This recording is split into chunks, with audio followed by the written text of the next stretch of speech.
Welcome to some and congratulate others for the start of a brand new school year for the LAUSD and others in other schools throughout the Los Angeles region.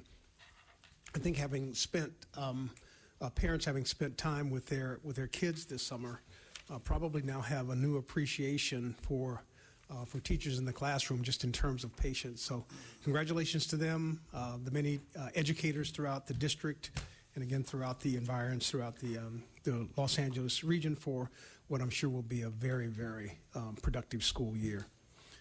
For the Chief's report on crime, homicide year-to-date still continues to trend downward with a minus 2.4%. Sexual assault is in the plus column at 4.3%, as is robbery year-to-date at 15.5%. Aggravated assaults are up 26%. For a total violent crime increase year-to-date of 19.8%.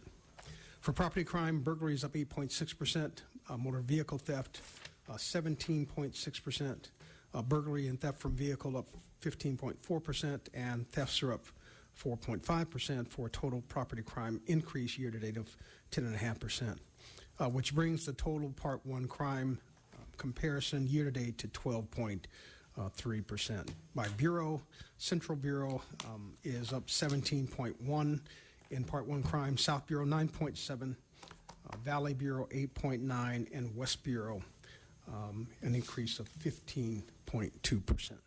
And that concludes the report of the Chief of Police. Thank you, Chief. Next. We actually have a few comment cards on this item. Karen Hilfman, Michael Novak, Melinda Abdullah, and Jasmine Richards. So you have 4 comment cards? We have an additional 2 after these 4. Okay. Good morning. Good morning. Welcome. Thank you very much. Just before I comment on this, I want to quickly say that the reason why I'm able to be here is because I've just retired from my job, and I have been wanting to come. Don't know if you ever have meetings on weekends or in the evenings, but would ask you to consider doing that so that people who work in the city might be able to we do have attend. evening meetings around the city. Thank you. Thank you. I wanted to more directly ask some questions about the killing of Riddell Jones, and was thinking that that might be part of this agenda item, which is why I wanted to comment here. It's really just by the luck of the draw or chance that she wasn't me or my daughter, and we don't have any information yet on what happened last week around her killing. And I would like to ask the Commission to please provide, or to ask the Commission to ask the Chief of Police to please provide information about what happened. Thank you. Thank you very much. Michael Novak. Welcome, sir.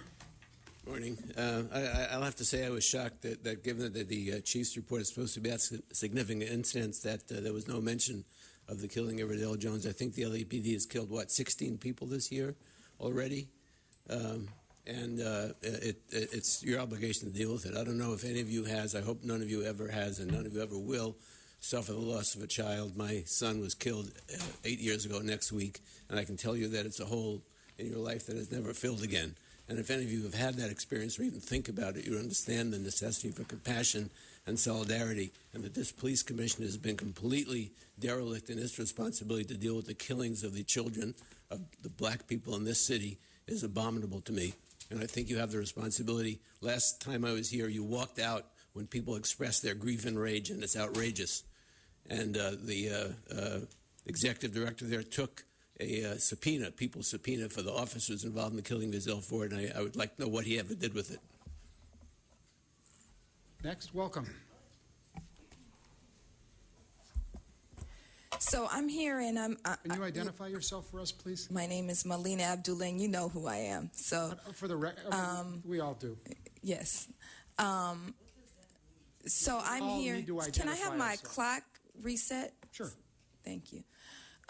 So I'm here because, one, we were here last week, and we were here to voice our rage around the murder of Ezell Ford, and let's call it what it is. It was a murder of Ezell Ford, and we thought that the energy that we put in last week was going to be the height of the energy that we needed to express for at least some time. But the very next day, your officers killed a black woman who was accused of nothing more than carrying a kitchen knife and possibly stealing $80. And they killed her in cold blood in her own neighborhood, in one of our neighborhoods. The reports from the community are that she was running away and shot in the back 4 to 5 times, and it didn't even make it into the report. I mean, that's the kind of thing that outrages the community. That's one of the reasons that we have to stand up. That's one of the reasons that there's so much frustration and outrage around who you all are. Who are you? Why are you not standing up for the community? You're supposed to be the People's Commission representing us. And I know you said that Beck is on vacation, but this is the second week in a row that Paysinger is here to give the chief's report. And so for me, it looks like he's running. If there's an emergency, anybody who works for an organization where there's an emergency, you come back from your vacation to handle that emergency. The murder of Riddell Jones is an emergency. They killed a black woman at 1:40 in the afternoon in front of people. People saw it as if her life didn't matter. So we're here to say Black Lives Matter, and for it to not even make the report is a huge insult. That's a huge insult and indicative of your valuation or lack of valuation of black life. So maybe all of y'all need to go somewhere, and we need somebody new. People replace this whole panel so that the panel, the commission, the folks up here actually believe that Black Lives Matter. And we're going to continue to turn out and make sure that you all understand that, even on the first day of school, even though we have jobs and other things to do. This is a matter of life and death for us. Welcome. Jasmine Richards, Prentice Jenkins, and Laura Mohai. Welcome. I'm not going to sit here and try to... Please say your name for the record. You just said my name, Jasmine Richards. Now restart my clock. I'm not going to sit here and try to appeal to your... Restart my clock. Restart it. My name is Jasmine Richards. You're not going to restart my clock? Yeah, I just want to say your name like everybody Jasmine else Richards. Now restart it. does. Okay. I'm not going to sit here and try to appeal to your moral, to any of you guys, because y'all don't really care. I see this. But Riddell Jones' life does matter. Y'all sitting there right now just talking to each other. See, I pay attention to the crowd. I pay attention to if you guys really care. And those two officers right there do not give a fuck. It's a blatant thing. It's repetitive to see that you guys don't care about black lives. Okay? So what I'm here to tell you guys, all you guys, including you police there, if y'all don't start caring, we're going to get justice or else. That's what I'm here to tell you. I'm tired of playing with you guys. I'm tired of playing with you guys, begging you guys and telling you guys and pleading with you, telling you that Black Lives Matter. And you're still talking and you're not listening to me. Listen to me, because this is a letter to you guys. This is a note to you. Woman right there, listen to me. Police officer, listen to me, because this is to all you guys that do not give a fuck. Shut up. This is to all you guys that don't care about black lives. All you guys have a blunt disrespect for our lives. A blunt disrespect for our lives. It's like the city has a green light on black people. So I'm here to tell you, as a note and a letter from black folks in the ghetto, in the community, in the hood, if y'all don't start giving us some justice, none of y'all gonna sleep easy. And that's a promise. I'm telling you this now. I'm not here to keep talking to you and begging you. Look in my eyes. Hold it. Are you threatening? You take it how you want to. Justice or else. Justice or else. Justice or else. I'm telling you to take it how you want to. It's not a threat. It's not a threat. That's indirect. I'm telling you to take it how you want to take it. But if I don't get no justice, you ain't getting no peace. And I'm going to say that, and I'm going to say it proud and black and strong. If I don't give, if Riddell Jones don't get no justice, you don't get no peace. No, my time ain't up. So say her name. Say her name. Say her name. Say her name. Say her name. You gonna remember that. Okay, so let me ask you a question. For the record, are you threatening us? Just yes or no? Okay. Okay. Next. This is a threat. Him keep doing this Next speaker, Prentice Jenkins, followed by Laura Mr. Mohai. Jenkins, sir.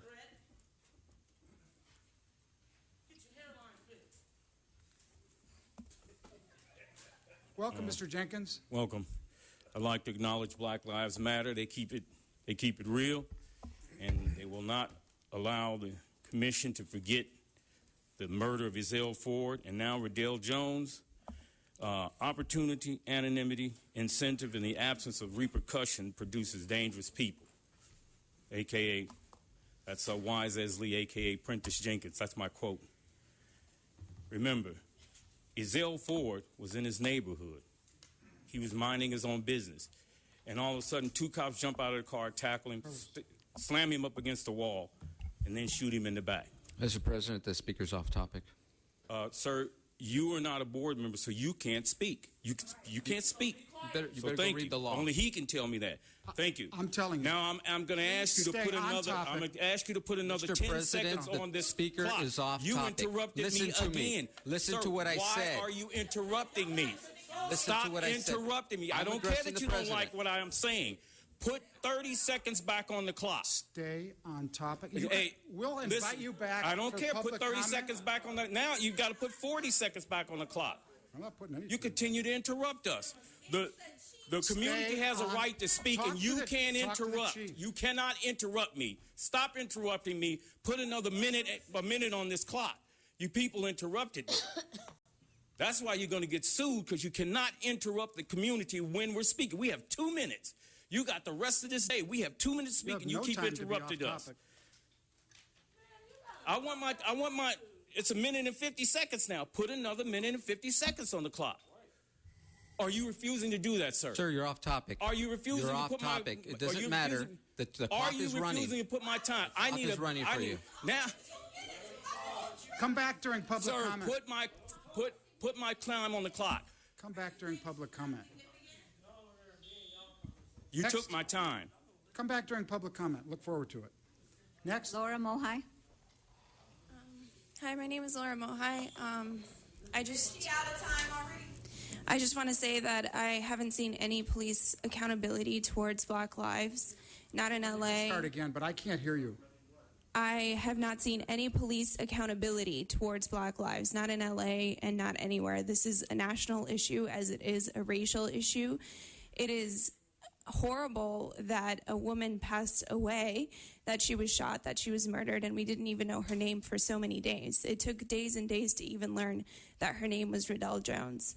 And that's not acceptable, and it's immoral, and there has not been accountability, and the reports, they don't even make sense. We don't even know that she was shot in the back. That's not part of the original reports, and none of this is acceptable, and I won't stand for this. These are human lives that are being lost. They are being lost senselessly. There is no accountability in the part of the police officers. They are not jury and judge and executioner. That's not how it works. If she was, she may have stolen $80 worth of whatever. That doesn't mean that she gets to be executed. She needs her trial like everybody else. These are really small misdemeanors, and it's not acceptable that their lives are just being taken. So I'm just here to say that I don't stand by this system, that I'm here to say her name, Riddell Jones, and I'm here for Riddell Jones. Riddell Jones. What's her name? What's her name? What's her name? What's her name? What's her name? Say her name. Say her name. Say her name. Say her name. Say her name.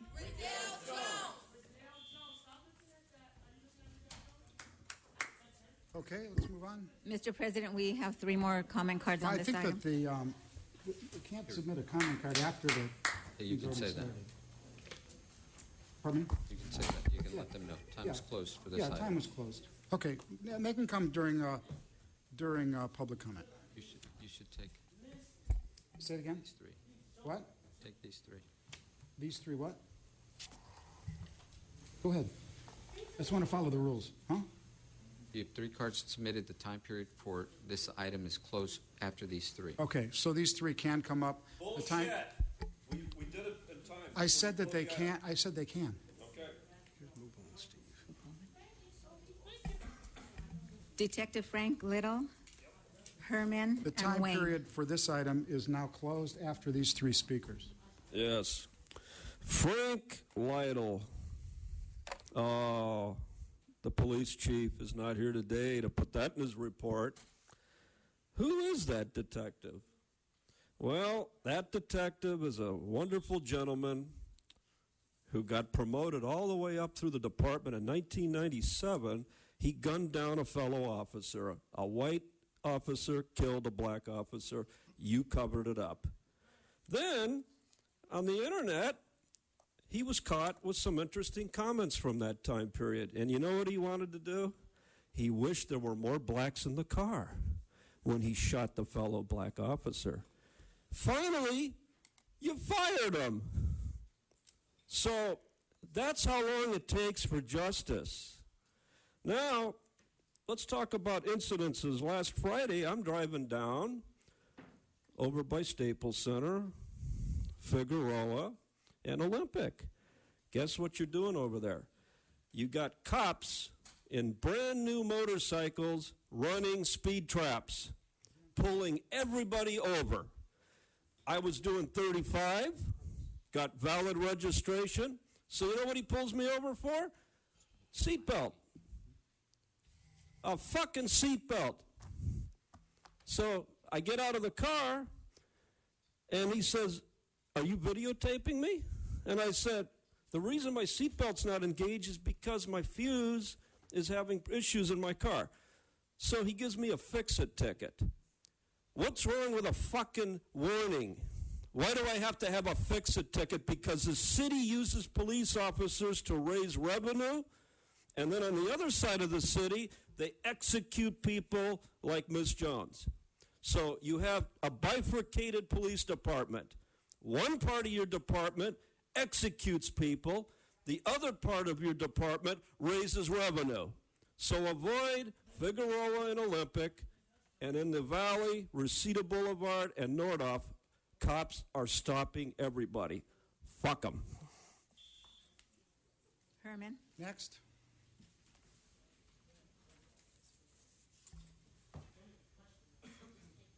Wow.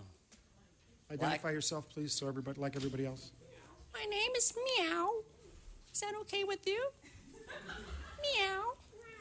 A state-created danger. Meow. So, Sobroff, Steve, finally got your attention. That a state-created danger is what this police department has caused, and that's for the record. I'm going to hold all of you accountable for the state-created danger. Increase the risk of harm by removing and protecting the public from police brutality, otherwise providing a degree of blame and wrongful harm against the public at stake. Such conscience and vulnerable creates hostility, such as snatching the lady's card over there. But then if the state had not acted at all, rather, you would render more harm. Your time's going, but I can't hear because people are talking. That's all right, I'm talking to the mic. I can't. So that at the end, it is worthwhile to continue the review to train employees in policy and investigate the procedure. By you, Chief Charlie Beck, who's not here this morning, because you can't handle criticism. Choo, choo. So, again, you should determine when staff or members of law enforcement were last trained in safety, policy, and protocols.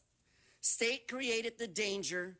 I hold this commission responsible to take some action. And just this morning at the public safety meeting, Mitch Englander, running for county supervisor, kicked me out of the meeting because he said, "My little voice disrupts the Mr. meeting." President, and this he We're didn't not on like topic, it." pal. And that is topic. Do something about the violations of the You're off Brown Act topic. and protect our civil rights. Is that the last one? That's the last one. Okay, next. Item 4, report of the Executive Director, Mr. Tefang. And the time for turning in a speaker card on this item is over. We'll take whatever speaker cards you have already received. Thank you. Mr. Tefang. Good morning, Mr. President, members.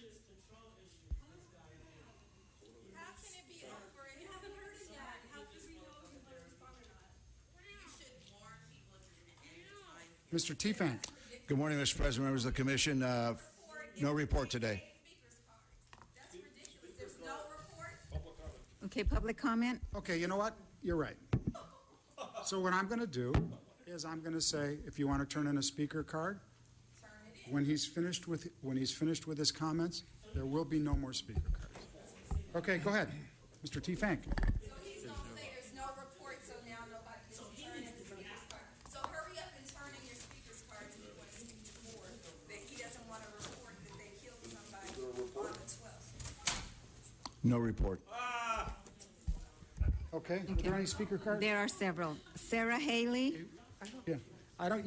Black Yeah, Stealth there are no. Ramirez. When there is no report, there are no speakers. So. Yes, there is. No, they're not. Next. It's agendized, we get to speak. No. Did you called me up here? All the so. items, but they have to stay on topic. Okay. You have to read the agenda item, and that's the only thing you're allowed to speak on for number 4. Great. So you're speaking to the. I'm speaking. Director. So on the agenda is an update on routine administrative matters, which is how you're treating the death of a black woman, a woman who you killed. You're treating it as a routine. Mr. Speaker, Mr. Chair. A routine administrative matter. Speaker's off topic. Okay. It's I'll tell you what. absolutely I'll tell you on what. topic. The I'm going to let you start all over again. Just say your name. Thank you so much. Start all over again and be on topic. Okay? We'll give you 2 minutes. And just so you understand, simply repeating what's on the agenda does not make it relevant to this item. Okay, well, we're all here to determine the relevance, sir. You don't have, full authority over what is So are you going relevant to and what's start not. now? Are you ready to start now? Yes. Okay, so say your name. and My then name is start. Sarah Haley. I would like to say the name of Riddell Jones, who is being treated like a routine administrative matter by your department. You are not addressing this in any of the topics on hand, and we're tired of the disposability of black women. We're tired of the disposability of black people. And like Jasmine said, I'm not going to appeal to your moral authority because I don't believe you have any. But what I will say is you have a political problem on your hands because what you are doing is politicizing a generation of people who are tired of Watts, tired of Rodney King, tired of Ezell Ford, and tired of Riddell Jones. When are you going to stop? When are you going to be accountable? When are you going to live up to any of the principles you have on the wall, including reverence for the law? We have no reverence because you are shooting people down in the street like animals. You should not be treating them like a disposable population. You should not be ending reports, saying that you have no reports to foreclose any public debate, any public comment.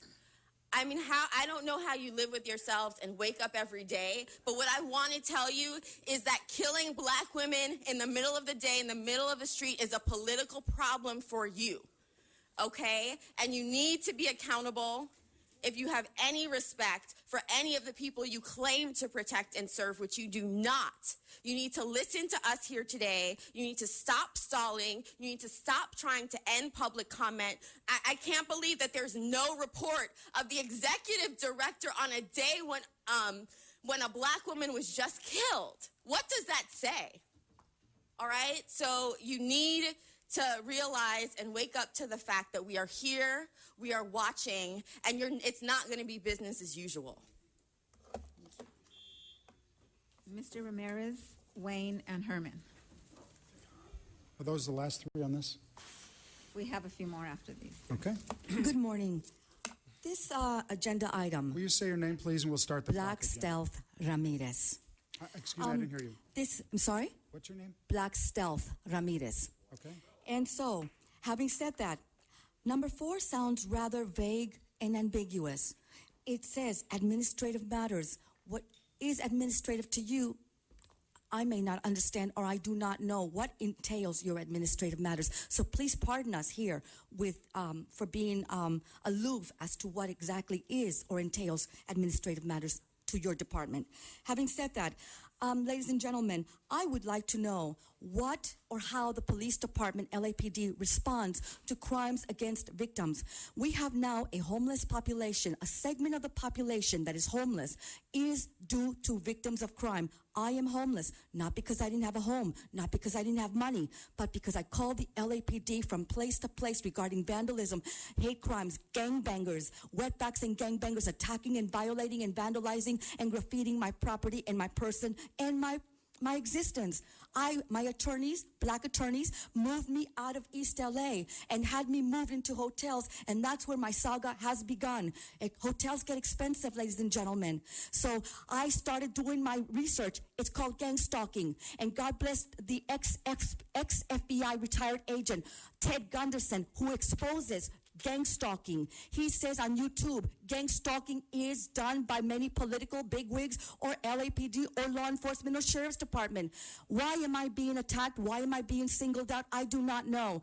But ladies and gentlemen, I have done everything I could with clean hands. I am not a gangbanger. I'm not a wetback. I'm not a drug dealer. And I'm not a mental. I simply am a law-abiding Mexican-American who came here legally with no recourse. I have nowhere to go to address my problems and my concerns. All I do is get attacked, beaten by blacks and Latinos. Blacks and Latinos. I get stalked by blacks and Latinos everywhere I go. So, ladies and gentlemen, what do? God bless Donald Trump. Please, next. Thank you. Wayne, Herman, and Grace Hall. Here we go. Routine administrative matters. Well, that's an important thing. Is it routine to send out deployments of police officers to write tickets so they can raise revenue for the city council? That's a routine police matter. How about going out and targeting black people in rich white areas and shooting them? That's become a routine police matter. Tell me if I'm wrong. Not one of you, see. The Oriental one, the black one, they got nothing to say on the panel. Routine administrative matters. Every time you pull over somebody, their insurance goes up for 3 years. Is that routine? Well, it's not routine when you have to pay 25% more on your insurance for 3 years over a minor traffic stop. But you guys work for one man. You work for Herb Wesson. So we don't need you. You don't need a police commission. You don't need routine administrative matters. You don't need this panel. But when we go over to talk to Herb Wesson, the mafia don of Los Angeles, we get 1 minute or we get tossed out by whom? The Los Angeles Police Department. They police the city council meetings. Harris, anybody that comes in there and tries to say the things that I'm saying right now, I can't address my own council. They will not let me speak about this. They will have me arrested and thrown out. So I have to talk to you minions. So you can tell Herb Wesson that I know you work for him. You take your marching orders from him, and he takes his marching orders from the campaign donors and the developers who pay him off to do this to us. Stop victimizing us. Resign.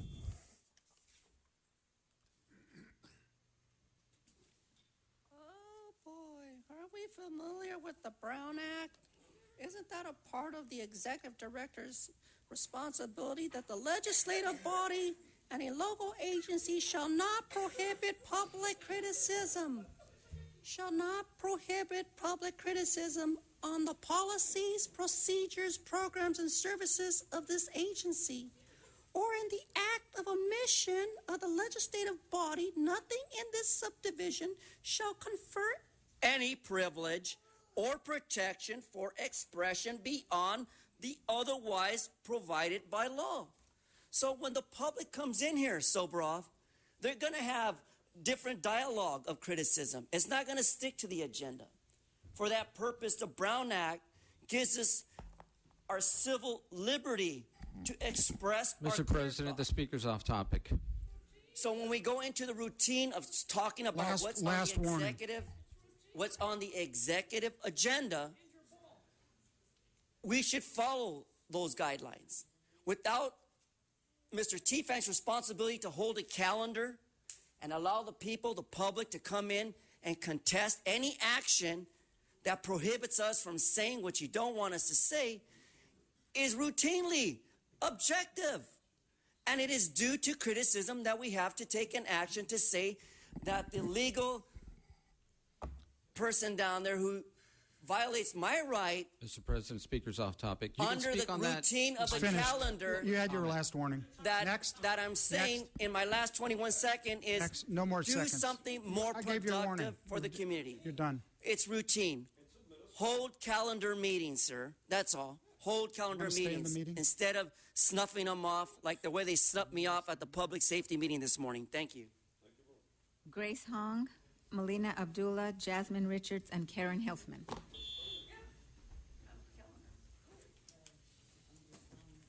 I'm Grace Hong. Welcome. I'm Korean American. I'm specifically, have my eye on you, Kathleen Kim, because I'm a Kim on my mom's side, actually, an Undong Kim. So, I'm here to talk about routine administrative matters, and in particular, the ways in which it has become really clear that it is a routine administrative matter for the LAPD to terrorize Black and Latino communities, right, by punishing Black and Latino communities with extrajudicial murder. And it is a routine administrative matter for the LAPD to terrorize Black and Latino communities, right? Because we have to understand that it's not a matter of public safety, right? Shooting down a woman, right, in broad daylight, right, is not a matter of public safety, right?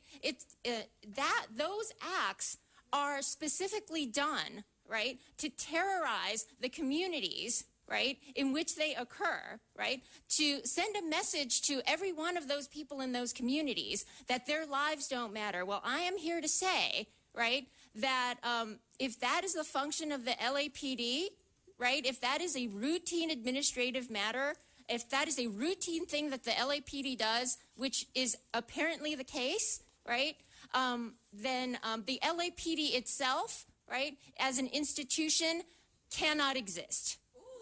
It cannot exist, right? It does not protect me. It does not protect me, right? Instead, what it does is it terrorizes communities of color. Thank you. Melina Abdullah. Next. So my name is Melina Abdullah. I'm here because I think this whole idea of routine administrative matters is problematic. That when we think about how this commission routinely treats the people it's supposed to represent with such blatant disregard and disrespect, you won't even give me your attention. Who is that? Figueroa? Aren't you supposed to be the good one, like the one who actually represents some folks? But you won't. I'm talking. Is this my public comment? Are you not paying off attention? topic because I'm you're not supposed to be off talking topic. about the I'm executive supposed to director. talk about routine, and you're supposed to be listening because this is to the police commission. So you're supposed to be in charge of them. You behave all the time as if you work for them. You don't work for them. You work for me. You work for us. And you routinely sit up here and act like we don't have anything else to do. I am a single mother of 3 children. I have a job. I have things I need to be doing in my community. But you know why we're here every single week? Because you are allowing our people to be gunned down as if we're not even worth, someone said, like animals, not even like animals. Y'all were up in arms about a damn lion. You're not up in arms about Ezell Ford. You're not up in arms about Riddell Jones. I'm serious. When Jasmine said you shouldn't sleep well at night, you shouldn't sleep well at night. How dare you? How dare you take up these spaces that could be used by real advocates for the people? How dare you act like nothing has happened? How dare you say that you have no report when you were served with a subpoena last week, 3 subpoenas to the People's Tribunal? How dare you? How dare you act like we're just sitting here and we're some kind of show instead of really taking the community that you work for seriously? And I'm talking to all of y'all, and your egos are in your fucking way. Your egos are in your way, and it won't allow you to listen to truth. Thank you. Next. Jasmine Richards. I'm just going to play you guys a note from Janelle Monáe to the system, because I'm just tired of you guys. So y'all going to listen to this, okay? Say his name, Jermaine Reed. Say his name, Jermaine Reed. Won't you say his name? Philip White. Say his name. Philip White. Say his name. Philip White. Say his name. Philip White. Won't you say his name? Say his name. Say his name. Say his name. Say his name. Say his name. Say his name. Say his name. Say his name.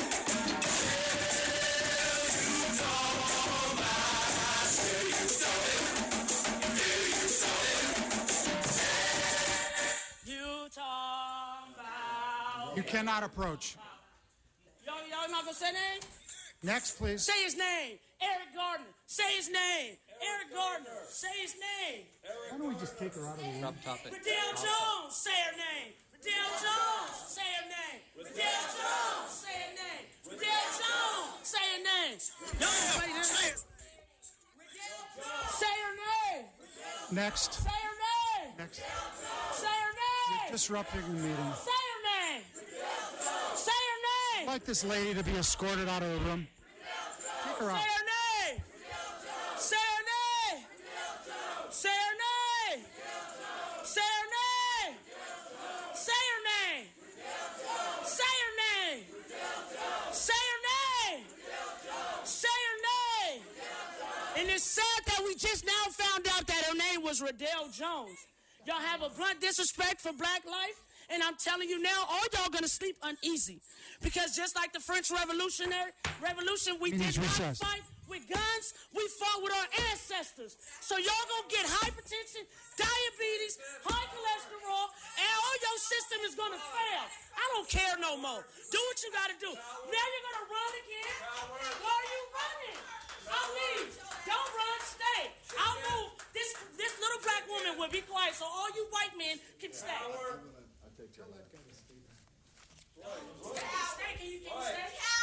Go back, cowards! Cowards! Cowards! Cowards! Cowards! Cowards!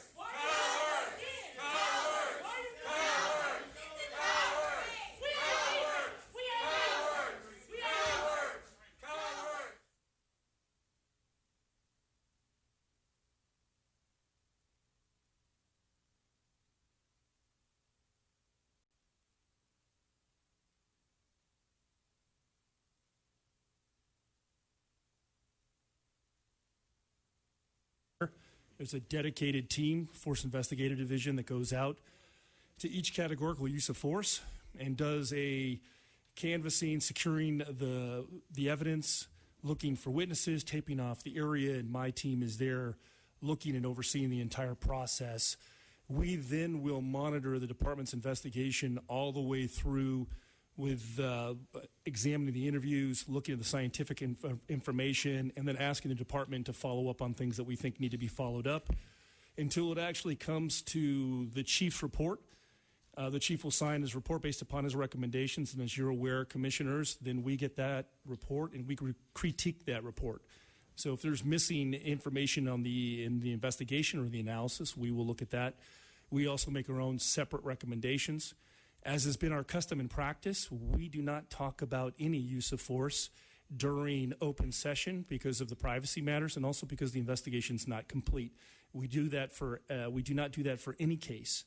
Regardless of race, gender, religion, whatever, it does not occur because at this point, the investigation is still ongoing, and we are going to follow the investigation and make sure that things are not politicized until we have all the facts at our hand and are able to actually make intelligent determinations of whether what the community believes occurred actually occurred, or whether something else occurred. And what we do is we look at the officer statements, the community statements, who were actually the community members that are actually interviewed, percipient witnesses, not people that have heard things from third or fourth hands, but people that were there and saw the incident.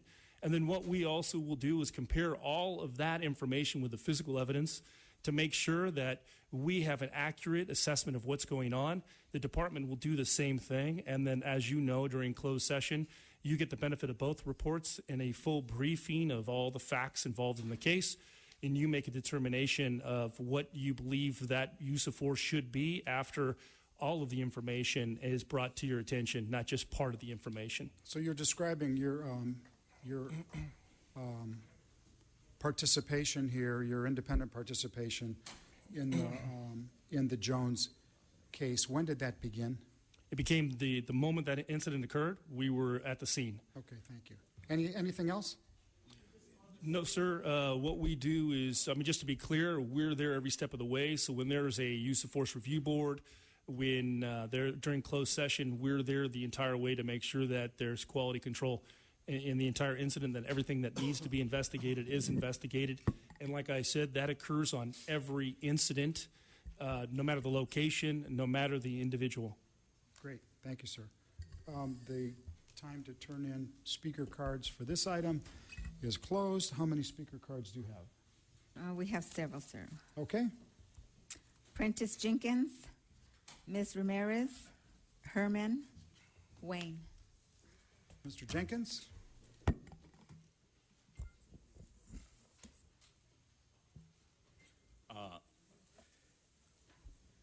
We're here remembering Ezell Ford. We're here remembering Ms. Radell, who were murdered by the Los Angeles Police Department. You continue to tell us to let the investigation take its course. And every time the investigation takes its course, the cops are exonerated. It's always about what happened when the cops said what happened. I mean, these men were murdered. Ezell Ford, cops jumped out of the car and jumped on him. He was walking down the street. I walk down the street all the time. I mean, this state is a stand your ground state. Wonder if stand your ground means if a cop jumps out of the car and you got a gun, you can shoot him. I don't advocate anybody ever shooting a cop, and I don't advocate cops shooting innocent people. Ezell Ford is dead, laying in the ground. His mother's crying for him because some cop suffering from post-traumatic stress disorder said, that nigga's gonna get it today. But my wife is trying to take my money from me. She's taking my kids and divorcing me. I can't kill her, but I sure can get him. Or it could be something else. That's a handsome black man right there. I think I'll toss him up on the wall and see what he's got up there. Check out whether the stereotype is true or not. It happens. I showed you a video of it. It actually happens. Of gay cops. I'm not here disparaging the gay community. I'm a supporter of the gay community. I'm here talking about those that are on the down low, that those macho cops who publicly call cops who are out of the closet faggots and stuff like that, and in private they have sex with men. Those cops who are out of the closet are brave men, and those men are the ones that should be tossing people up against the wall, because if they do toss someone up against the wall, they're going to take care not to grab that man's penis. Ms. Ramirez, Herman, Wayne, and Jasmine Richards. Ms. Next, Ramirez? No. Ramirez isn't here. Herman, Mr. Herman, Wayne, he's not here. Mr. Jasmine Richards. Next. I'm gonna just go up here and waste all time. Start my clock. I don't want to say nothing to him. So what do you say when you have no words? Like, I don't want to say nothing to y'all. So I'm gonna just say her name. Redell Jones. Say her name. Redell Jones. Say her name. Say her name. No, actually, now I do want to say something, because, sir, you just said that we were dumb. Well, all I got out of your conversation right now with them was that we're stupid, that our investigations were dumb as shit. That's the truth. Basically, that's what I got from you, Mr. Bustamante. But I know that the people in the community do not talk to the police. So I just want to know, what kind of investigations are you, who's talking to you? Because I know the people that talked to us told us that they seen this woman running away from the police officers, running away. And we seen that they seen the police officer shoot that lady in the back 4 to 5 times. She had a knife. What happened to non-lethal? Now, I'm a black woman. I know that you guys, the police, they have this thing where they have to have respect, right? And so as soon as they feel like we're getting out of line, they get angry. You've seen it right here. As soon as they feel like we're not acting like good boys and girls for our overseer, then it's a problem. This is the same thing that happened in slavery. And but the same thing that happened with slavery, I'm going to just reiterate, y'all, there was an uprising. There was an uprising, I repeat. There was an uprising. There was an uprising. Because people get sick and tired of being sick and tired. I got PTSD. My fucking heart goes like this and flutters and shit when I see all these people. And then what else? When you're backed against the corner, what do? You fight back. You get out of that corner. Are y'all gonna help us? Are y'all gonna help? Are you guys gonna help us or not? Because I'm ready. I'm tired. I'm sick and tired of being sick and tired. And I know I got a whole bunch of about 1,000 young people that feel just like me. That's ready. So I'm going to keep reiterating that we're ready. Commissioner, just as a point of clarification, on any use of force that we have, if people are aware of witnesses that have information, that they need to have those people come to the department or actually talk to the Inspector General's office, which is not part of the Los Angeles Police Department. Next speaker, please. Sarah Haley, Grace Hong, Melina Abdullah, and Keon Wilson. And that's it on this one? Yes. Okay. Welcome. All right. So Ella Baker said, "We who believe in freedom cannot rest." And that is why we're here. We're here to ensure that you treat us with respect, that you stop killing us. It's a very simple request. Mr. Bustamante, I really resent, actually, the euphemistic language that you use to describe the killing of a black woman. Use of force, right? I mean, it's not a use of force. She's dead. She can't get back up. Right? She can't be here to defend herself, to express herself. She never will again. Right? And so the stoned faces, the walking out, this is a hoax. It's a joke, and we're not going to stand for it anymore. We're reporting from occupied territory. We are trying to express a basic demand for respect and to stop killing us. And what you do, right, is that you refuse to engage us. You walk out, and you surround us, right, with police with guns in an attempt to intimidate us. And when we do not leave, you finally decide to come out. Stop wasting our time. Stop wasting our time by expecting us to believe that you were there the moment that it happened. That is an impossibility, right? Right? That didn't happen. It's not Superman, right? You didn't get something from a call from Lois Lane and then suddenly immediately arrive. So, you need to be precise, and you also need to stop using euphemisms that insult us and the people we love and care about while you're trying to intimidate us. So if you want to talk about what happened, you can say, we're investigating a member of the community who was killed, who was gunned down by one of our own, right? By one of your own, because it's not my own. These are my people, right? So I wish you would actually conduct yourselves with order. Grace Hong.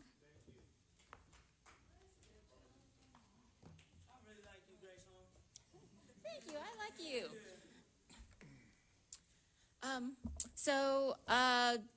Just want to support exactly everything that Sarah Haley just said. I'm here also to talk about this idea of an investigation, right? An investigation, and if there is anyone, right, still out there, right, who trusts the investigative processes of police departments, right? I would call them naive. I would, and that would be my generous assessment, right? because of all the investigations that have happened, right? How many of them have actually led to any kind of accountability or prosecution, right? When you say that there were people on the scene immediately, right? That is, of course, a physical impossibility. But generally, when there are people on the scene, when they get there, those people are more invested, are more concerned with figuring out immediately how to protect the cops involved, right? And that is what an investigation means when a police department conducts an investigation, right? What that means is that they're going to figure out exactly how to legitimate. Mr. Sobakov, I'm over here.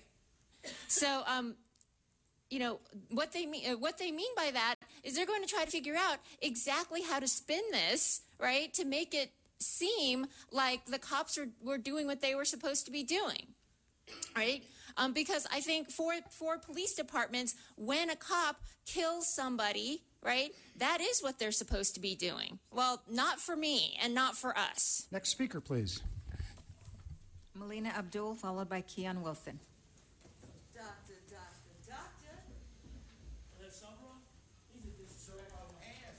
So my name is Dr. Melina Abdullah, not Melina Abdul. And I do resent this whole idea of intelligent investigation. We're all intelligent people, and we're way too intelligent to think that you are doing any kind of investigation that's real. We're way too intelligent to turn the witnesses over to a murderous police force. The one witness that came forward and had her name printed in the Times actually has been intimidated and harassed by the police ever since. So why would we ever turn anybody over to you? Why would we ever do that? And so I want to talk about this whole supposed investigatory process. Can you put your phone down? Can you put your phone down? Soboroff, you're supposed to be the president of the police commission.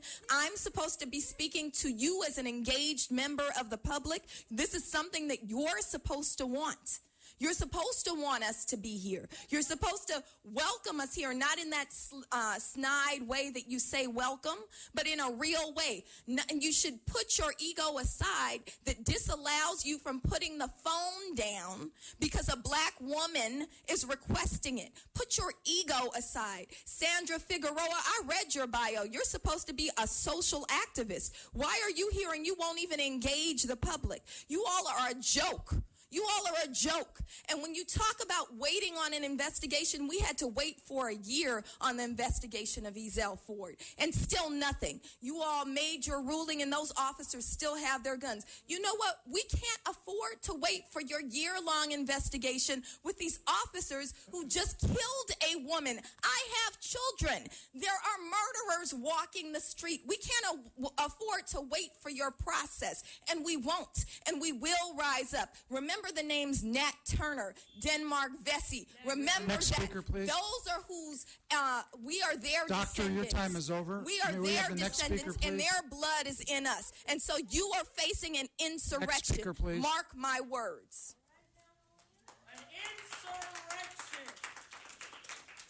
Keon Wilson. Welcome, sir. I would say thank you, President Shroveroff, but I was here about 3 months ago, and I pled to you to give us justice. And I, brought that plea from, the foundation of my heart. And still you didn't give it to us. You give us this bullshit-ass Inspector General who basically states that, hey, the information that was given by the public, so I don't think that he got any information from the public, just state that was not good enough for the investigation. We're here a year and a half into Ezell Ford's death, and there's still no outcome, no freaking penalties given to these police officers. You guys rude on that, and still Chief Beck has yet to deliver it. He isn't even here. He brought Earl here to sit in his place, which I think is very disrespectful. He should be here to hear the people. And, Commissioner Figueroa, you should just go ahead and pack your bags now because you will be out of that seat come very soon. Real Come very soon, you'll be out of that seat because you are disrespectful. You are ridiculous for not even paying attention to your constituents. You think the mayor is going to keep you Stay there? on topic, sir. Do you think the mayor is going to keep you there? You don't raise your voice. First at me. warning. You don't raise your voice at me. Stay I don't on believe topic. in systematic racism. And I don't believe in threats. That isn't a threat. I told her. That's a threat, sir. It's not a threat. Talking to her constituent? Talking to her constituent? Be quiet. That's very rude, Mr. Stroveroff. You tell her to be quiet one more time. Be respectful. Now, enough is enough now, okay? You do that one more motherfucker. We elect you guys. Respect somebody today. We elect you guys. And I'm telling you. How is that a threat and we elect you guys? We elect the mayor of... We elect this mayor of the city. How is that a threat? Yeah, we go elect ahead. The mayor of I the can't city. hear you speaking because your friends here are yelling. Because you yelled at them and you basically... You want to speak or no? I wanted to speak. Okay, I want to You hear. interrupted me, Go ahead. Mr. Stroveroff. Stay on topic. You're telling her to shut up. Stay on topic. Please, I'm begging you to stay on topic. Like I was saying, that was a plea, not a threat. I'm sorry if you don't understand pleas from threats. That's not my fault. It was a plea to the person that she considers a constituent. I'm pleading to her to listen to me. Did you not think that this audience was filled with foundation of like students here? There's multiple students in here that will be up for you guys' job. And you think that you're going to keep that office and continue to be disrespectful to the people that you say that you want to serve? It hurts. So what is there else to do but to elect you out of that chair? You don't care, President Stroveroff. You look like you cared a few months ago, but you don't care. I don't think you care about black people in general. I think you're racist. Why did you laugh? Is this time over? My time been over. Oh, it is over? Oh, good. Okay, sorry. I gave you extra time. Get this shit on the news. This motherfucker's disrespectful. I want the world to see that. Get the world on Mr. Only President, speakers Mr. are President, speakers at the podium. Mr. If this President, lady can't stop speaking, I'd like her to leave the room. Mr. President, Mr. President, if I,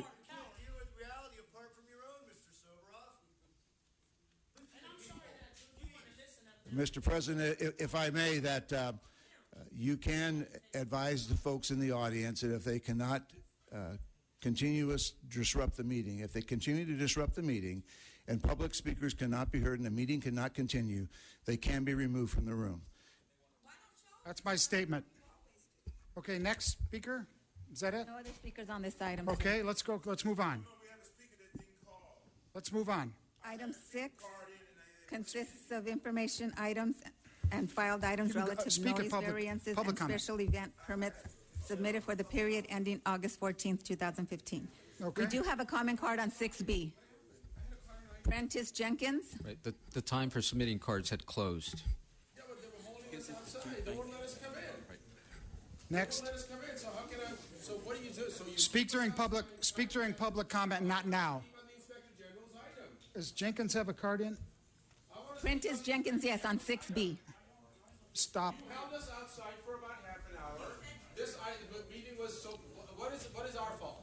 That we were held outside. Now I want You get a chance to speak during public comment. Next. Prentice Jenkins on 6B, yes. Okay. Go ahead, Mr. Jenkins, sir. Speak. You're gonna take my right away. Is your time going on? You are gonna take my right. No, we don't take What are your we rights speaking away. on, folks? Taking my right away to speak. Next. Your time's going, so 6B. he's just taking it from you. Okay. Prentice Jenkins. I'm an activist since 1991, publisher of City Life newsletter. I'd like to acknowledge Black Lives Matter. Thank you. Also, I want to know if you're going to approve this this demonstration for Brendan Glenn. You know, the one that was murdered by the LAPD, the young man who was murdered by the Los Angeles Police Department. Are you going to approve this? They want to have a protest, and are you going to approve that? Mr. Jenkins, I can respond to that. It already has occurred, and it was approved by me. Oh, fantastic. Great. That's excellent. Remember, the reason they're protesting for Mr. Brendan Glenn, is because he was murdered. He was murdered just like Ezell Ford was murdered, and Riddell Jones was murdered. You continue to talk about you want solutions. I sent Mr. T-Fank a solution. Mr. T-Fank sent me an email, said we can't do that solution. So if you're looking for solutions from the community, and I send a proposal, a written proposal, as a solution, and you reject that, what type of solutions are you looking for? Are you actually looking for solutions, or are you looking for final solutions in terms of LAPD continuing to kill young black and Latino men in this community? We remember that this sort of thing happened over 70 years ago. This young lady was talking about gang stalking. It happened 70 years ago in Nazi Germany when brown shirts started stalking, gang stalking Jewish people. And guess who helped them out? The German police started helping the brown shirts out. The German police helped them out. The German fire department helped them out. This thing isn't new. And we know what happened then. After that, 5 years later, and 6 million people dead later, we understood what gang stalking was. We understand that Brendan Glenn is dead and Ezell Ford is dead because you got psychotic cops. Any other speakers on this? Not on this item, sir. You can turn your card in now if you want on this item. I haven't closed that. Would you like to speak now? No, it wasn't in from before, but I'll take it now. And now the speaker time for this period is closed. Yeah, let me just... Will you identify yourself and I'll start the my time name is over. Hamid Khan with the Stop LAPD Spying Coalition. Okay. I think all of these items, particularly the consent agenda items and all that, are already understood that people have agreed to this. But I just want to go back that when I just walked in, first of all, that they held us there for about half an hour, then they let us in. The Inspector General was speaking about evidence, people coming forward, but his investigation is so pathetic that even when he has evidence, when he has numbered evidence of racial profiling, he completely denies that. When he had evidence of tampering of in-car video cameras, they completely deny that. When he has evidence of people being killed out there, they completely deny that. You can turn your face and you can do whatever you want to do, but the point is that this is really like, it's not just rhetoric.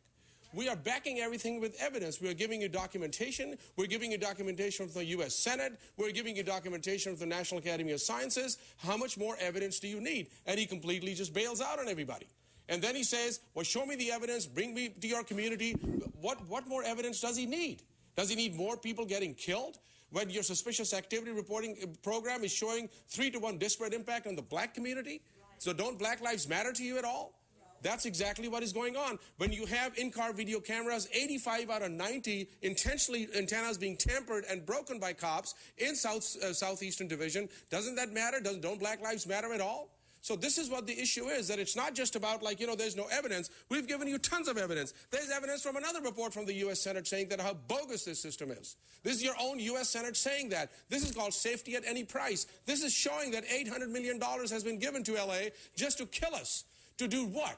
To get more electronic surveillance, to get more drones, to get more stingrays, to get more DRTs and dirt boxes. It protects you. That's what happens. You are the 1%, and people are being killed. So this whole, claim of evidence and bring me people, bring me interviews, what more do you need? You have everything, and still you kind of just do this yin and yang thing like, racial profiling, no racial profiling. So you're just really pathetic about that. Yes. And I'll come back and speak more. Are we on item 7, Madam Secretary? Yes, item number 7. We're on item number 7. I move approval of items 7A through 7C. We have a second? All in favor? Aye.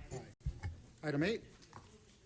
Item 8A is a verbal presentation. I'm sorry, excuse me. We have one comment card on 7A. Ms. Ramirez. We're going to close the comment. Okay, so item 8. For 7A, B, and C. How many comments do you have? Cards do you have? It was just one for 7A. Okay. Who is that? Ms. Ramirez. I believe Ms. Ramirez has left. Okay, let's go to number 8. Okay, item 8A is a verbal presentation. Would a commissioner wish to pull an item as specified for discussion with items 8B through C? I move approval of item 8B and 8C. Second. All in favor? Aye. Aye. Okay. Okay, 8A. 8A, go ahead. Item 8A, verbal presentation and update from the commanding officer and Community Police Advisory Board representative regarding community-initiated problem-solving, crime strategies, and other programs and goals within the mission area. Hey, good afternoon, Board. Chief Morning, Prisoner, sir. how are you guys? It's not afternoon already. Thank you very much for this opportunity to come down and talk about some of the events that are occurring in Mission Area, specifically related to our community engagement and specifically related to our Community Police Advisory Board. I'm going to have my co-chair, who is a great asset, a voice of the community, and someone who can articulate out what Mission Area CPAP has been up to. Betty? Hi, Betty Lay. Thank you very much for the opportunity to come and speak to you all. This is very nice. First off, I'd like to express how pleased and proud we are that our Mission Community Police Advisory Board has been involved very strongly with the San Fernando Valley CPAP Co-Chair Bureau and all the wonderful things we have been able to do across the San Fernando Valley, including taking on the Cut the Kaboom campaign for the illegal fireworks, which some of you know about with the letters that we had sent out. Also, we have been very involved with a lot of the community events such as Kids Day and Summer Night Lights, the open house, Operation Ceasefire, all those different community events. And for recruitment, we've done some very unique events called Coffee with the Captain, and it happened to be very involved, and we had a great turnout and also got some new members and some new participants out of it. We also have been including the reinforcement of use of force with police and educating the community, including having our members be involved with the FOSS equipment, knowing how it is to make a quick decision.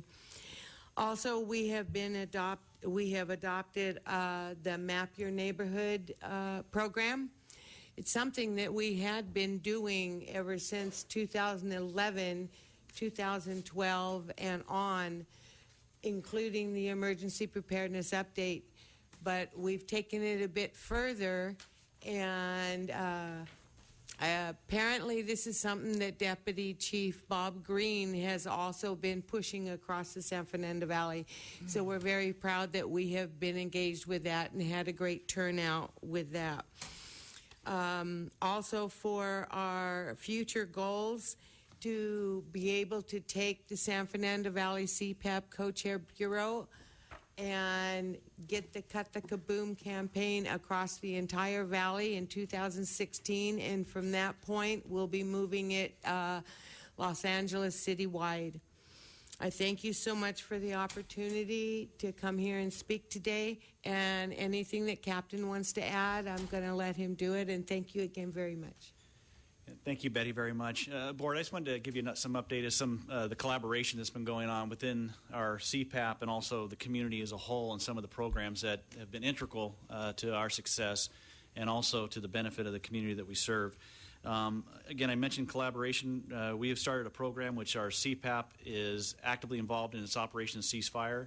Operation Ceasefire is a program that focuses on young individuals, male, females, who are involved in gang activity and have the highest propensity of either being killed or killing somebody else. This is a program that was initiated through John Jay College, and it's through the National Network for Safer Communities. And we give these individuals an opportunity to understand what law enforcement will do, and then also we give them opportunities to make changes in their life because we feel they can make better choices.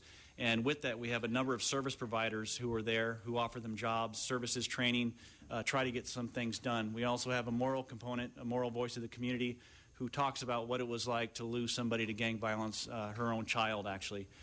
We've actually reached out to over 350 of these individuals, and I think we've seen a reflection and impact in our reduction in violent gang shooting crimes. And again, when I'm in this program, when I talk, I say this is not coming from the LAPD. It's not coming from Todd Chamberlain. The reason we have this program is because it's a mandate by the community that people stop the violence and people stop killing. And that community is our CPAP representation, which is always behind us and, again, in collaboration with us. Another big program that we've done in CPAP, we want to make sure we get our other community events. We have a number of other groups involved.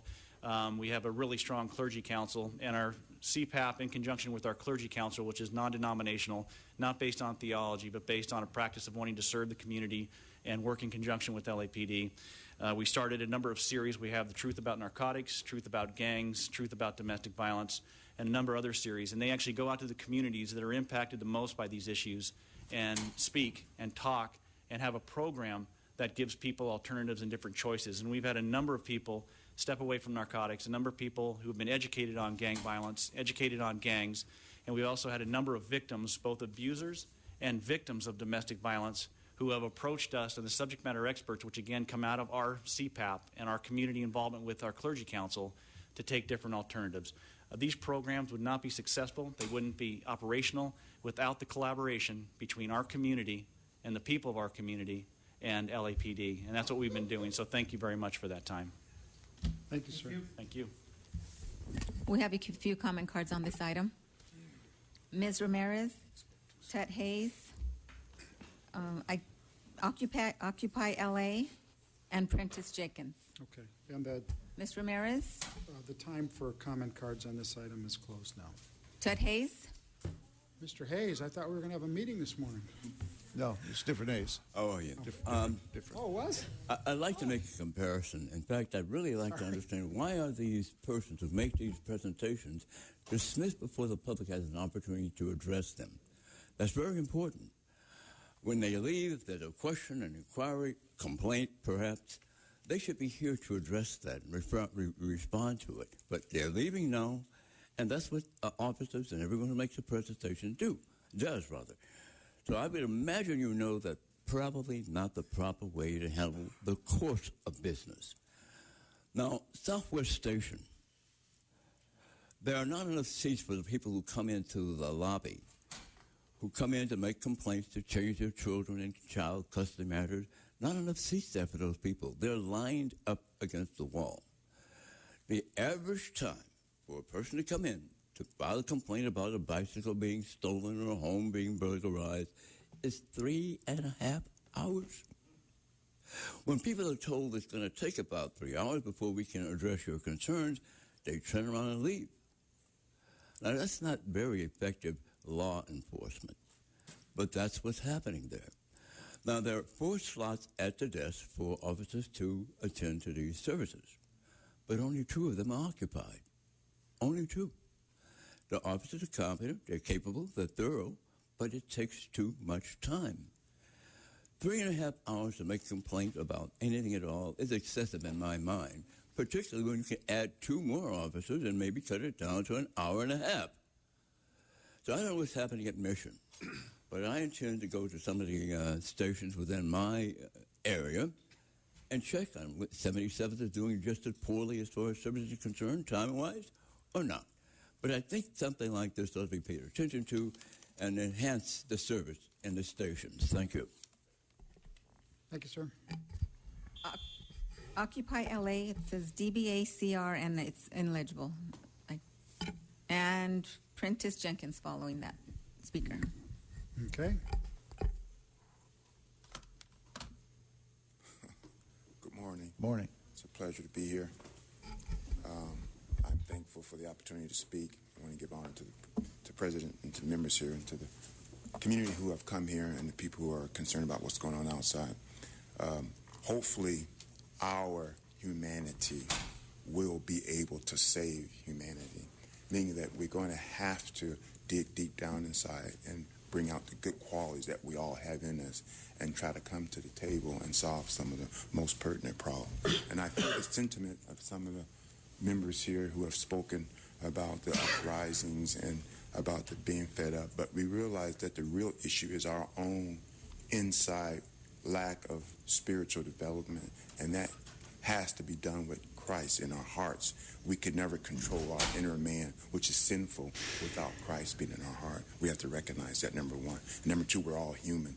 But we do have some very pressing, serious issues that can be addressed through the professional process and through the prosecutorial process, through the investigative process. And one of them is for this board to ask the chief and the chief to ask Captain Orb or the captain of Central Station to start with the basics of cleaning up their station, getting it cleaned up, getting respect for the police station, enforcing the laws around the churches, not allowing violence to happen at the churches, to get the police to enforce the tent law up at 9, down at 6 in the morning, take all those drug-infested, crime-harboring tarps all over the Skid Row down, enforce the law that your oath said, and we start the process and start giving respect to each other back and forth. Whether you have God in your life or not, we're professionals, a lot of us, and we're taught and trained to act like professionals under pressure and under stress. So I ask that we try to come back to the table, put our emotions in check, put our pride behind us, and start coming to the table with a sincere heart to solve problems. Thank you, sir. Final speaker on this item is Prentice Jenkins.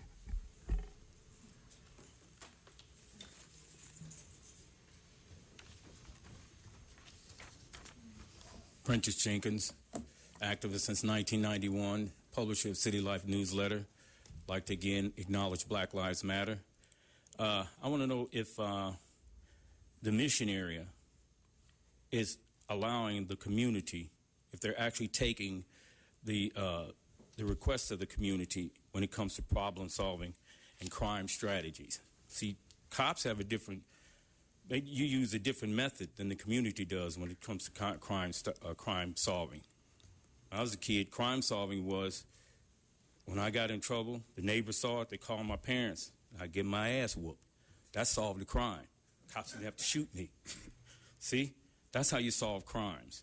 You don't solve crimes with people. You can prevent crimes with the neighborhood. So saying it takes a village to raise a child. You can't raise a child with cops. You can only arrest a child with cops. You can raise a child with the community. And when you use the community and you actually listen to the community, as I presented a proposal to Mr. T. Fink, they saw it and rejected it. That was the community putting in a proposal, an actual written proposal, and they rejected it. So what you're saying is we're just saying we want the community's involvement. We don't actually want the community's involvement. You know, you're actually, you really perturbed that we're here speaking today. I mean, that really gets under you guys' skin. You guys have business to take care of. You ain't got time for this constitutional right that we have to speak. So that's why you lean back and you say, let this idiot speak, right? Guess what? That happened a few years ago. I'll tell you about that the next time I speak. But remember, folks, the community is different from you folks. Your community is different from my community. It's a lot of violence in my community. And, you know, violence is always blood. Okay. We're now on item 9, public comment. How many cards do we have? We have 25 cards, sir. Okay. Mr. President, to facilitate this, what I would suggest is that the board secretary call 5 cards. Those 5 folks, please stand over here. If they do not respond because they've left the room, we put those cards aside so we can move through this process and let the folks that are still here that want to speak have a chance to speak. So if you'd call the first 5 cards, please. Jacqueline Richardson, Artistic Creations, a.k.a. Scott Levinsky, Robert Cortez, Prentice Jenkins, and Jasmine Richards. So those folks who are here, whose names called, please come forward and have your 2 minutes. The other folks have forfeited their time since they are not in the room. Those who do not remember the past are doomed to repeat it. Santayana. You keep repeating it. Keep killing people. Zell Ford's dead. Brendan Glenn's dead now. Riddell Jones is dead. This actually happened a few years ago when cops decided to fire into a group of people. That happened about 200 years ago. It's called the Boston Massacre. Cops started that entire war by firing in to a crowd of unarmed people. So when these young people, when they talk about what could possibly happen, hey, they're not joking. You don't want to piss off young people. They pissed these young people off when they shot into that crowd in 1770. The police did that. The Redcoats were the police action in this country. So the first thing they did was rise up against the police. When you're talking to young people and you piss young people off, riots happen. I tried to tell people like yourself that 23 years ago in Mayor Bradley's office, and they turned their heads. Yeah, Scott don't know what he's talking about. We were in Mayor Bradley's office talking to one of his aides. Went to the city council talking to their aides. Something's going to happen. These guys don't know what they're talking about. February of 1992. Guess what? April of 1992, the city burned. That's when they all called us back. What about that proposal you sent us? We want to talk about that too, about jobs. See, it's not enough jobs. We ain't got enough jobs. Young people, they get antsy. And then when you start killing people in their community, they get mad. And when you get young people mad, they're the only ones that fight the wars, right? They're the ones that fight the wars. They don't ask for men my age, 56, to fight the wars. They go get the young people to fight wars because they can shoot all day. And I'm hoping that won't happen with these young people. Next speaker, and if you could please state your name for the record. That was is Jacqueline Richardson?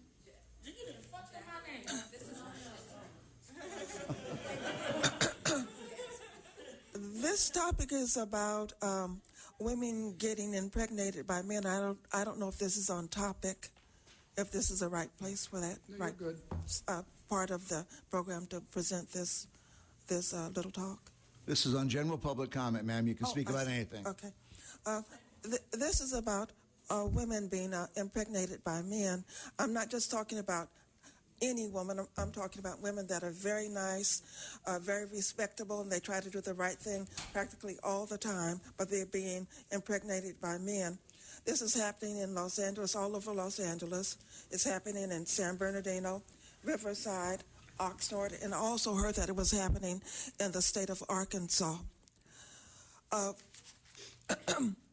These men are purposely seeking out nice ladies and giving them babies.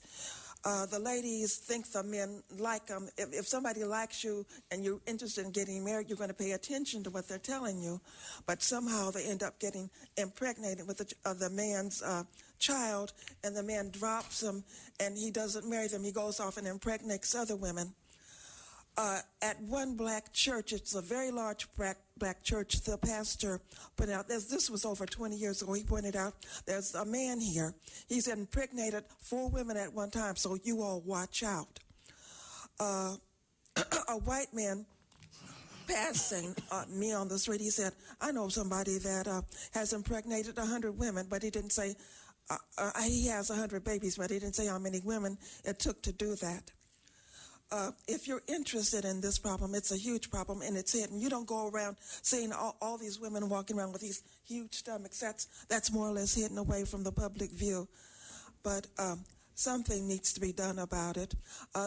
If they tell me how it happens, they'll also tell you if you're interested. I don't tell their names or what they look like, so that's why they tell me. Scott Levinsky, followed by Robert Cortez. Good morning. I'm here in front of the committee to bring up an issue that some consider ridiculous. I don't, because I'm an artist and craftsman. I handcraft my own jewelry. I've been working at Venice Beach for a while.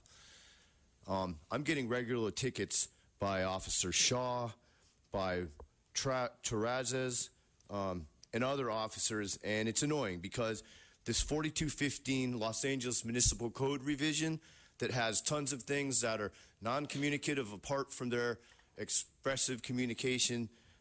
I'm having a hard time with understanding what law I'm breaking and why officers that are supposed to be fighting crime, real crime, are creating crime at another point in a crime index by writing me another ticket. What do we got? E51174 that I'll show up for court for, and if it's not filed, why do I have to look for 1 year into a system? I have to call a number and I have to find out if the ticket has been so processed in the city. I thought when you get a ticket, you go to court If it's not in, you go out the door. But in LA, I got to what? Wait for a year? I got to look for 1 year? I got 4 tickets in 2014 by Officer Siller. Does anyone know him? Well, Officer Siller didn't file any of them. I've got the plaque out there at the front desk, but they didn't allow me to bring it in to present it because they called it propaganda. And what it is it's 4 tickets and it's 4 proofs of appearance. You know, why do I have to spend my time coming up against a system that's telling me, well, you can't make jewelry. So am I to believe that my expressive constitutional freedoms to express myself are invalid in Los Angeles? I'd like an answer for that. I'd also like to know what and why. Why was Brendan Glenn shot? Why? Why has so many people been murdered in L.A. by the police? The police are the people we're supposed to look up to. They're supposed to be helpful, and a lot of them are. But the ones that don't have the psychological screening, they kill people. That's not good. We got to do something about it. Thank you. Robert Cortez, Jasmine Richards, Melina Abdullah, and Laura Mohai. Hello, my name is Robert Cortez. I would first like to say that I'm not a resident of LA County, but I reside in another county. I have chosen to speak here today as a very concerned citizen. I come to this meeting after exhausting all of my available resources to bring to your attention the situations at hand, knowing that these should be some of the concern to you in an attempt of what I'm hoping is the last effort to get justice and resolve this matter of who do everyday citizens really go to when the police themselves are committing crimes. I have been dealing with a situation involving one of your LAPD officers who has not only given me an unlawful citation, but had committed perjury in the court of law. This officer has clearly shown no respect for common citizens he should be protecting, but also no respect for the oath he has taken to protect and serve for this community. I was hoping for this officer to come to court with the intent to be honest and admit that he was wrong. But to my surprise, he did the complete opposite and lied.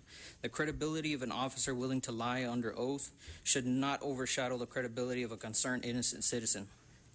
I have done as much as I can knowingly possible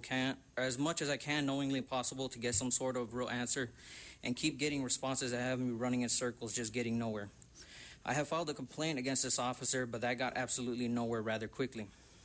Even after talking with the Inspector General, someone with the Inspector General and Internal Affairs about the situation, the saying justice is blind is now ringing loud and clear to me. This officer, knowingly being aware that he has no recording devices on his person or vehicle, makes the situation that much more difficult. He can continue to do what he wants and never be accountable for his actions, therefore having no proof to show otherwise. The special role of the police should lead us to take equally seriously crimes committed by the police themselves. When police officers disregard to uphold their oaths or otherwise abuse innocent civilians they are supposed to serve, that too is even worse than an otherwise comparable crime committed by an ordinary citizen. In addition to injuring their immediate victims, crimes by police officers also undermine the trust between police and the community, a trust that is essential to effective law enforcement. Those who are entrusted by the law with the power to arrest people or use force against those who resist have a special duty to avoid abusing that authority. There's no great epidemic of violence targeting police officers. When such violence does happen, the authorities take it very seriously indeed. But sadly, the very opposite tends to be true of abusive behavior by the police themselves. When such behavior occurs, the perpetrators are rarely punished, a state of affairs that creates a culture of impunity. I am risking retaliation or harassment by this officer or any of his fellow officers willing to aid him in doing so by speaking up today. And even as one former St. Louis police officer, Reddy Hudson, puts it, the problem is that cops aren't held accountable for their actions, and they know it. These officers violate rights with impunity. They know there's a different criminal justice system for civilians and police. I want to do something about this. He chose to come up here and speak up. Speak up and speak out. Now I'm begging you guys to do the same thing. Break the blue wall of silence because we're tired. If we got Crips and Bloods and the Nation of Islam uniting on the forefront to save black lives, then why aren't you, the people that we elect to be, the people that the mayor selects to be up here? You know what I mean? Because you guys are saying you guys are for the people and other people, but I don't see not one of you guys that have been through the same things that I've been through. So how can I expect you to hold them accountable when you thinking that we're lying and stuff? And the next thing I want to say is I want to nominate Akila Sorrells for the police commission, because he's from the people and he's of the people. And I know that I would personally go up to Akila and say, hey, man, if this is going on in my community, and can you please do something about it? And I know that he would do something about it. See, right now, I'm coming up here every week, and I know that you guys are now gunning for me. But I'm still going to continue to come up here, because at first I never even thought it was a reason to come here, because I knew you guys never listened. But damn it, I'm going to keep coming. I'm going to keep coming till our voices are heard. And I guess you got to see the Crips and the Bloods uniting for y'all to see that this is real, that we want to live, and that we're begging and pleading. Well, I'm not begging. Let me take that back. I'm not begging. I'm telling you to make a change. Because if you don't, we're going to appoint our own council. Okay? And I'm just sober off. This is really to you, because you keep you keep telling me without telling me that you don't give a fuck about me. Next, please. All right? Melina this is Abdullah. really for you. No, this is for you, okay, sober off? You're not going to sleep easy tonight. Take it how you want. So, this police commission, I don't understand. I mean, I guess I do understand, but I don't understand why you all are so hostile to the public. We're the public. You're supposed to represent us. I looked up your charge. You're supposed to represent us. You're supposed to be happy that we're here. You're supposed to be engaging us. You're not supposed to have these smirks and, looking away and be afraid every time we speak out. You're supposed to be here to hold LAPD accountable. But instead, you act like you work for them. We're getting more respect from Paysinger, who's a cop, than we are from y'all. Right? Why is that? And honestly, I don't like police, but I'm thankful that at least he's engaging us, right? You all are sitting here as if we are coming for you. We are coming here to say, represent us. Represent us. Stop being like just a political appointee because it's some favor because you represented or gave big money to Eric Garcetti. You shouldn't be able to pay for your position on the police commission. It's too important a post. We need y'all to hold these police accountable who are killing us with regularity. That's why we're here. The day after we're here demanding justice for Ezell Ford, 2 more of your officers kill Riddell Jones. Don't you see what's happening? And don't you care about what's happening? How can you not? Because really, when you're questioning our humanity, we should be questioning yours. If you don't care about humanity, you don't deserve these positions. So I'm here to echo what Jasmine said. We need folks who are really bound and tied to our community. We need somebody like Akila Shirills, not someone who pays for their post. We need somebody who really represents us on this commission. In fact, this entire commission can go and be replaced by people, but as long as there's an opening, I'm going to echo, we want Akila Shirills. Laura Mohai, Ms. Ramirez, Frank Lytle, Pastor Q, and Herman. Are any of those folks in the room? Laura Mohai, Okay, next 5, please. Ms. Ramirez, Frank Lytle, They're not here. Darian Jones, Youth Justice Coalition, Tanisha Denard, Juan Peña, Paula Miner,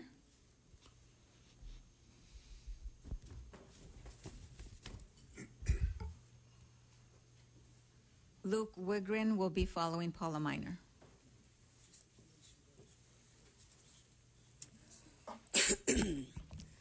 I'm a little sad and nervous to be appearing before this civilian commission. My name is Paula Miner. I'm a grandmother of 8, mother of 3. I'm retired. I'm a resident of the city of Los Angeles. Riddell Jones was killed within walking distance of my home. The issue of police accountability and the issue of officer-involved shootings is so serious, and it is touching all members of minority communities. I think that something should be looked at the type of policies, the training that our officers are getting, the type of responses they're told to use. I just recently read, and I believe it was in the LA Times, that LAPD has the highest number of officer-involved shootings in the nation. Not Ferguson, not Baltimore, not Chicago, not New York, but right here in our own city. And the highest number of officer-involved shootings that result in death. So it is a serious issue. It is not something that you should think that we're coming here, our words are meaningless. You are civilian representatives on the police commission. We are also civilians. We do need a voice. We need your help. My children, my grandchildren need your help. And I don't need my whole 2 minutes. I hope you've heard what I said. Thank you. Luke Wigren, Robert Cristo, and Jan Garcia. Hello, my name is Luke, and I'm here this morning on behalf, I'm here for justice for Riddell Jones. This happened, and it's been a week, and we really need some answers from the commission and from the police force, because, we can't have so much disarray, and we need people to stand up for the people who are being killed, murdered. Some might even say slaughtered out here, because it's not right. I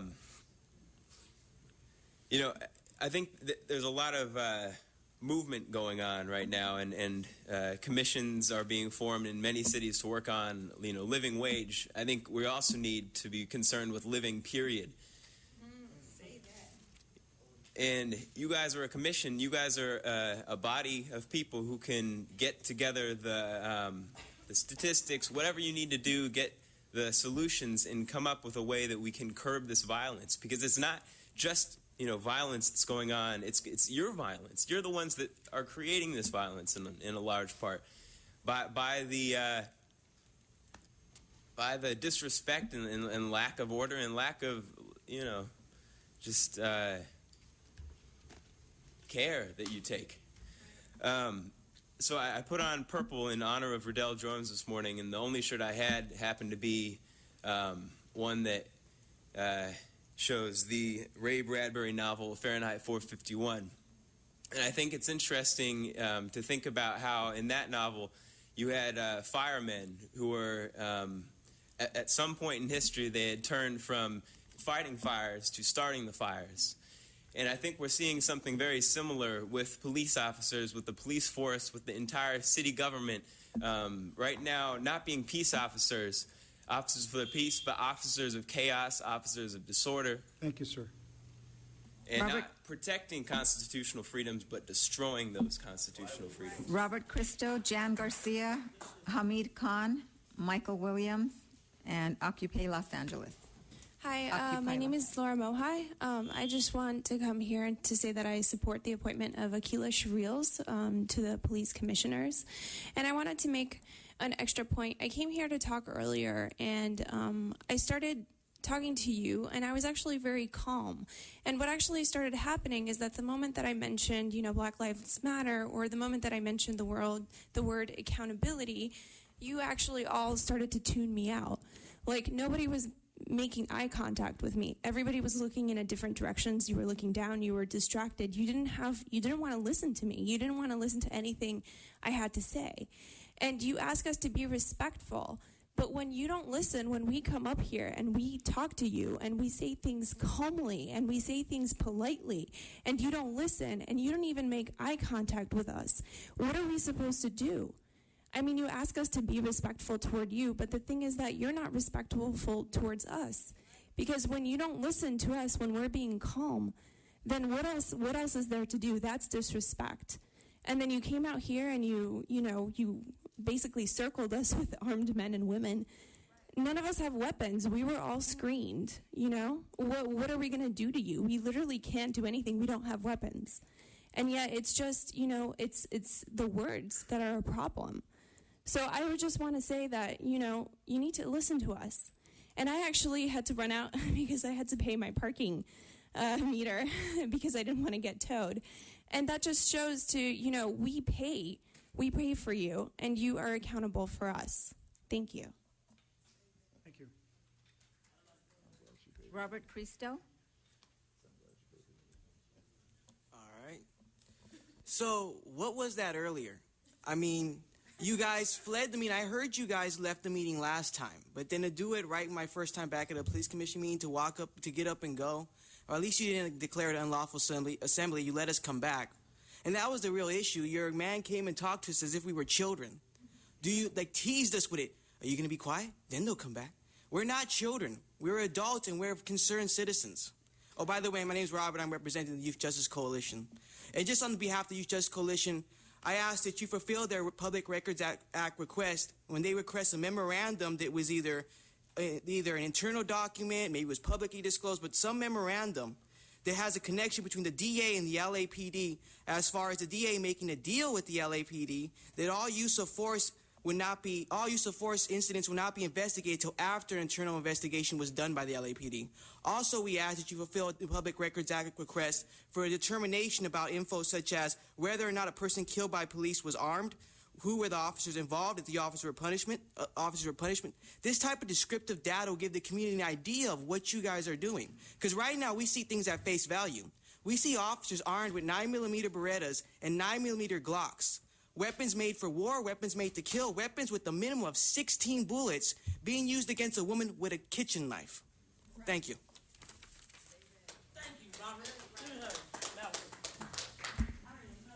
Hi, my name is Jamie Garcia. So I stand here in solidarity with everybody in the room, but I also stand here to remind you that I haven't forgotten about the counterterrorism policies that are becoming a part of domestic policing. So in this political climate, it's clear that more is needed from this commission than just blanket support of police reforms. Body cameras and more training will not expose deeply rooted structural issues of racism and violence that permeate the institution of policing. There is a new call to action called the War on Terror. We as people are being told to report suspicious activity, to see something, say something. Let us not forget Trayvon Martin and the fatal 9/11 call, "There is someone suspicious in my neighborhood." Yet with this war, we see the same results as we see with the war on drugs and the war on gang. A massive influx of money into policing institutions through the Urban Area Security Initiative, the creation of a culture of suspicion and fear based on an exaggerated boogeyman called a terrorist. And we also see the desperate impact on the black community, and especially black women, as we saw through the Suspicious Activity Reporting Inspector General Audit of 2015. It is very obvious that you feel threatened by the voice and the power of black women. We know that counterterrorism policies are becoming a part of domestic policing. We know the legacy of William Bratton looks to continue to move policing into a machine of draglet electronic and human surveillance. We have trap wire, automatic license plate readers, suspicious activity reporting, freedom on the move. As we move into intelligence-led policing, presumption of suspicion is the leading cause of death in our communities. We see this in the murder of Ezell Ford. Counterterrorism policies built on legitimizing suspicion as a reason for contact. Observed behavior, reasonably indicative of pre-operational planning of criminal or terrorist activity. What the hell does that even mean? This legitimizes profiling in the name of counterterrorism. We must have a complete end to these programs and transparent investigations of their human impact. We are traumatized by the countless wars that have been waged on our communities, but we are not tired, and we will keep on pushing. Next, please. Hello, my name is Hamed with the Stop LAPD Spying Coalition, so just picking up on my colleague Jamie Garcia's comments. But I just also want to remind you that we started, the Stop LAPD Spying and its partners started a campaign in February of 2015, hashtag LAPC fails, hashtag LAPCFAILS. And it wasn't something that, we thought that, okay, it just started happening, because this body has been in existence since the 1920s.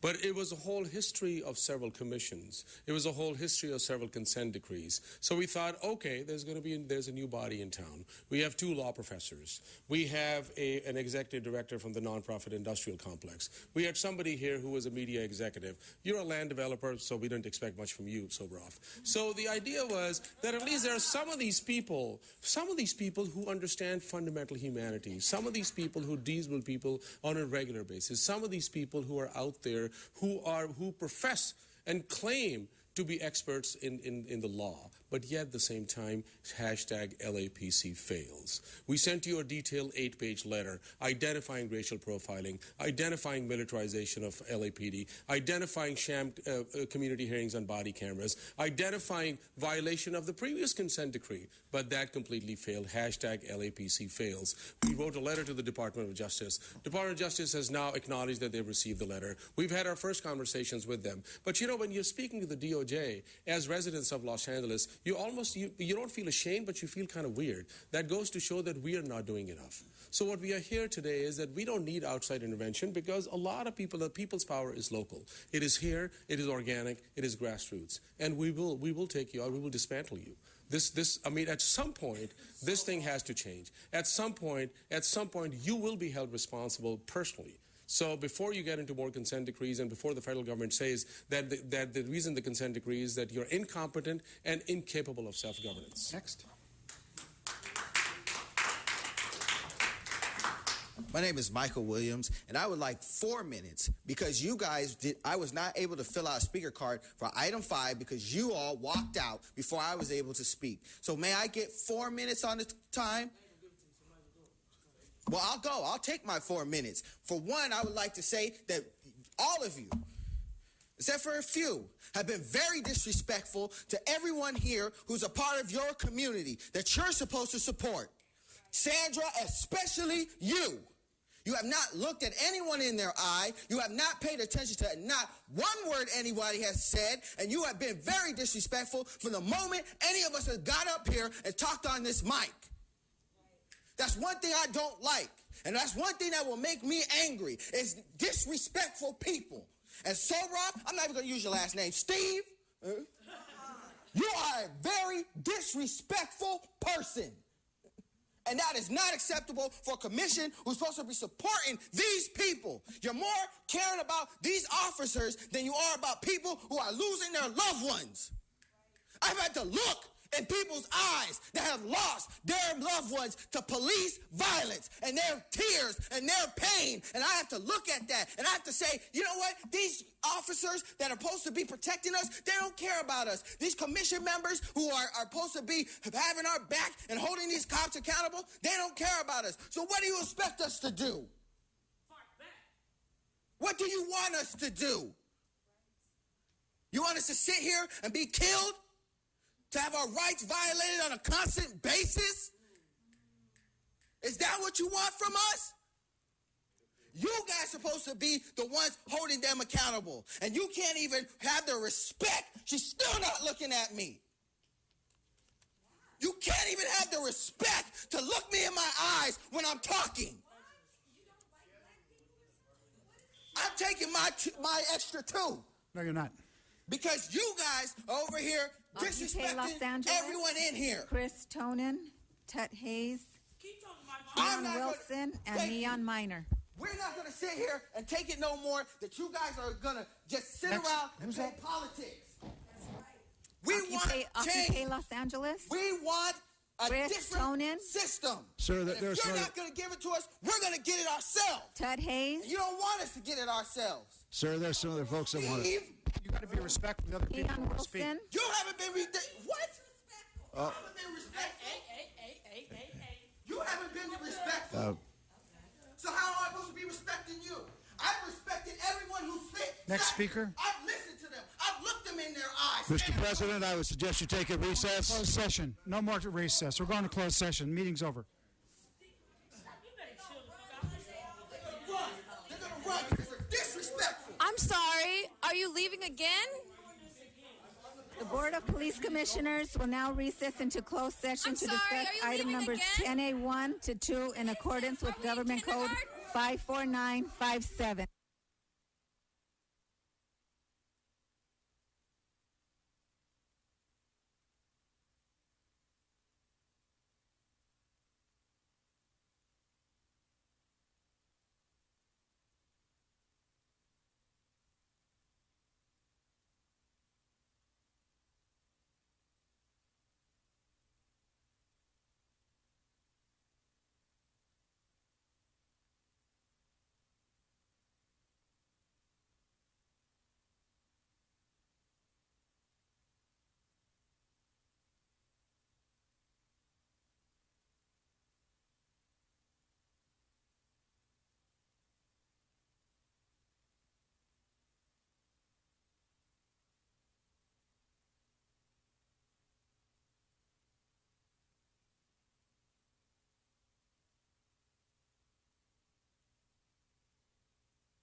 6, 7, 8, 9, 10. Very good. In closed session, item 10A1 was discussed and the chief's recommendations were unanimously adopted. Item 10A2 was discussed and the chief's recommendations were unanimously adopted as amended. Mr. President, is there a motion for adjournment? Second? Second. All in favor? Aye. Thank you, everyone. Thanks for your patience today. Ernie.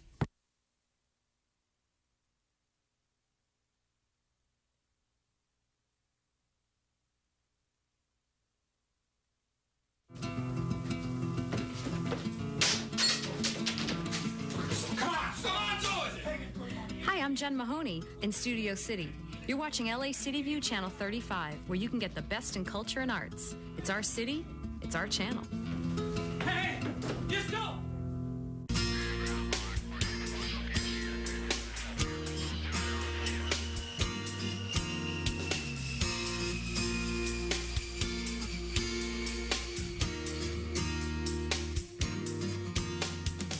In November 2012, work commenced on the largest and most ambitious runway maintenance project at Van Nuys Airport in over half a century.